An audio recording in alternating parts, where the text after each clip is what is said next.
कार्तिक मास कथा का 11वां अध्याय। जिसको जाप कर जीव हो भव सागर से पार, 11वें का कमल करे विस्तार।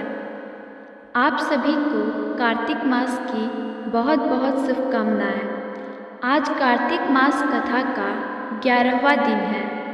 आज हम आपके लिए लेकर आए हैं कार्तिक मास का 11वां अध्याय, और इसी तरह आपको प्रतिदिन का अध्याय हमारे चैनल पर मिलते रहेंगे। लेकिन इससे पहले हमारे चैनल को सब्सक्राइब कर लें और बेल आइकन को भी प्रेस कर लें, जिससे आपको हमारे वीडियो की नोटिफिकेशंस मिलती रहे।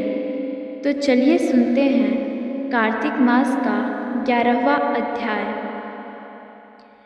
एक बार सागर पुत्र जलंधर अपनी पत्नी वृंदा सहित असुरों से सम्मानित हुआ सभा में बैठा था।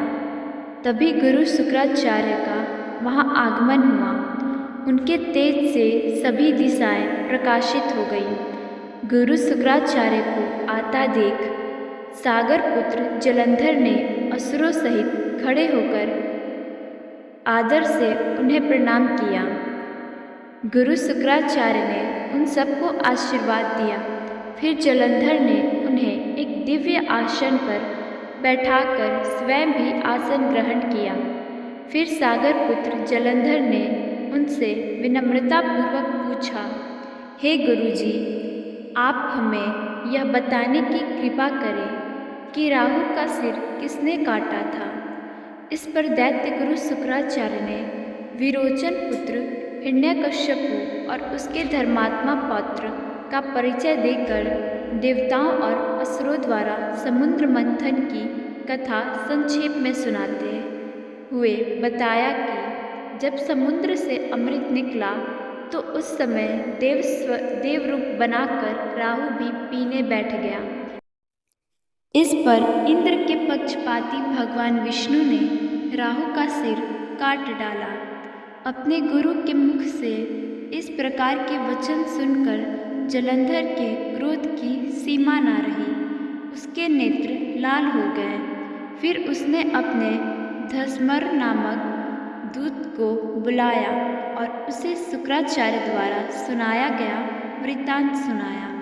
तत्पश्चात उसने धसमर को आज्ञा दी कि तुम शीघ्र ही इंद्रपुरी में जाकर इंद्र को मेरी शरण में लाओ।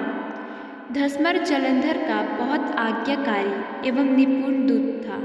वह जल्द ही इंद्र की सुधर्मा नामक सभा में जा पहुंचा और जलंधर के शब्दों में इंद्र से बोला, हे देवताधाम, तुमने समुद्र का मंथन क्यों किया और मेरे पिता के समस्त रत्नों को क्यों ले लिया? ऐसा करके तुमने अच्छा नहीं किया। यदि तू अपना भला चाहता है तो उन सब रत्नों एवं देवताओं सहित मेरे शरण में आ जा, अन्यथा मैं तेरे राज्य का ध्वंस कर दूंगा। इसमें कुछ भी मिथ्या नहीं है। इंद्र बहुत विस्मित हुआ और कहने लगा, पहले मेरे भय से सागर ने सब पर्वतों को अपनी कुक्षी में क्यों स्थान दिया और उसने मेरे शत्रु दैत्यों की क्यों रक्षा की? इसी कारण मैंने उनके सब रत्न हरण किए। मेरा द्रोही सुखी नहीं रह सकता, इसमें संदेह नहीं है। इंद्र की ऐसी बात सुनकर वह दूत शीघ्र ही जलंधर के पास आया और सब बातें कह सुनाई। उसे सुनते ही वह दैत्य क्रोध मारे अपने औष्ठन फड़फड़ाने लगा और देवताओं पर विजय प्राप्त करने के लिए उनसे उद्योग आरंभ किया। फिर तो सब दिशाओं पाताल से करोड़ों करोड़ों दैत्य उसके पास आने लगे। शुंभ निशुंभ आदि करोड़ों सेनापतियों के साथ जलंधर इंद्र से युद्ध करने लगा। शीघ्र ही इंद्र के नंदन वन में उसने अपनी सेना उतार दी। वीरों की शंख ध्वनि और गर्जना से इंद्रपुरी गूंज उठी। अमरावती छोड़ देवता उससे युद्ध करने चले। भयानक मारकाट हुई। असुरों के गुरु शुक्राचार्य अपनी मृत संजीवनी विद्या से और देवगुरु बृहस्पति द्रोणागिरी से औषधि लाकर जिलाते रहे। इस पर जलंधर ने क्रोध होकर कहा कि मेरे हाथ से मरे हुए देवता जी कैसे सकते हैं? जिलाने वाले विद्या तो आपके पास है। इस पर शुक्राचार्य ने देवगुरु द्वारा द्रोणाचार्य से औषधि लाकर देवताओं को जिलाने की बात कह दी। यह सुनकर जलंधर और भी कुपित हो गया। फिर शुक्राचार्य जी ने कहा, यदि शक्ति हो तो द्रोणगिरी को उखाड़कर समुद्र में फेंक दो, तब मेरे कथन की सत्यता प्रमाणित हो जाएगी। इस पर जलंधर कुपित होकर जल्द ही द्रोणागिरी पर्वत के पास पहुंचा और अपनी भुजाओं से पकड़कर द्रोणागिरी पर्वत को उखाड़कर समुद्र में फेंक दिया। यह तो भगवान शंकर का तेज था, इसमें जलंधर की कोई विचित्रता नहीं थी।